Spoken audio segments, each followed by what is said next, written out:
প্রতি বছর HSLC এক্সামে 5-6 মার্কের জন্য সোশ্যাল সায়েন্স সাবজেক্টটিতে একটি কোয়েশ্চেন আসে এবং সেই কোয়েশ্চেনটি হলো অসমের মানচিত্র অঙ্কন। প্রতি বছরেই এই কোয়েশ্চেনটি আসে। It means 100% common question. So এই কোয়েশ্চেনটিতে অসমের মানচিত্র অঙ্কনের সাথে সাথে কয়েকটি স্থান দেওয়া থাকে, যে স্থানগুলো অসমের স্থান হয় এবং সেই স্থানগুলো অসমের মানচিত্রে চিহ্নিত করতে হয়। অসমের কোন জায়গায় এই স্থানগুলো চিহ্নিত করতে হয়। সো এই ভিডিওটিতে আমি মোস্ট কমন অসমের জায়গাগুলোর নাম অসমের মানচিত্রে দেখিয়ে দেব। তাই ভিডিওটি সম্পূর্ণ দেখো। আর এই অসমের মানচিত্রটি কিভাবে আঁকতে হয়, কোন নিয়মগুলো ফলো করতে হয়, যদি সেগুলো না জেনে থাকো তাহলে ডেসক্রিপশনে একটি লিংক দেওয়া আছে, সেই লিংকে গিয়ে ক্লিক করে সেই ভিডিওটি দেখে নিও।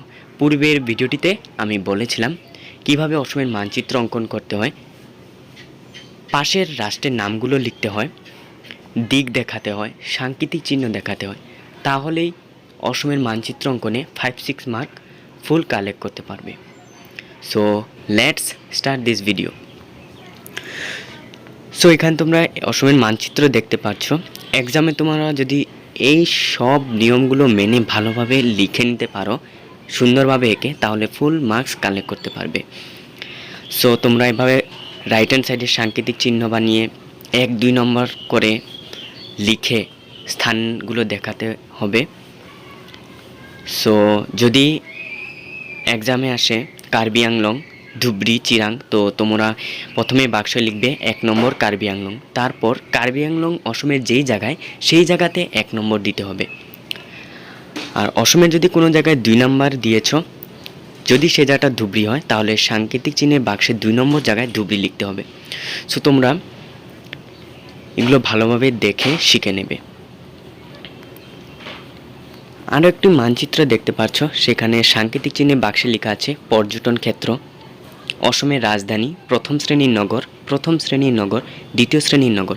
ইট মিনস তোমাদের এভাবেও কোয়েশ্চেন আসতে পারে মানচিত্র অঙ্কনের সাথে সাথে, যে অসমের যে কোনো একটি প্রথম শ্রেণীর নগর চিহ্নিত করো, অসমের রাজধানী চিহ্নিত করো, অসমের একটি চিকিৎসা বিদ্যালয় চিহ্নিত করো, এভাবে আসতে পারে।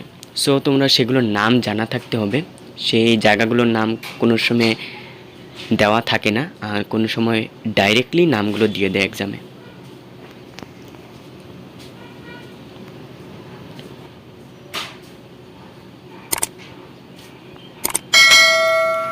তারপর দেখতে পারো আরেকটি অসমের মানচিত্র, যেখানে দেওয়া আছে কয়েকটি রাষ্ট্রীয় উদ্যান, একটি তৈলক্ষেত্র, অসমের সবচেয়ে ছোট জেলা। কোয়েশ্চেন এভাবেও আসতে পারে, অসমের একটি রাষ্ট্রীয় উদ্যান চিহ্নিত করো, অসমের প্রথম তৈলক্ষেত্র চিহ্নিত করো, একটি কয়লা ক্ষেত্র চিহ্নিত করো, অসমের সবচেয়ে ছোট জেলাটি চিহ্নিত করো।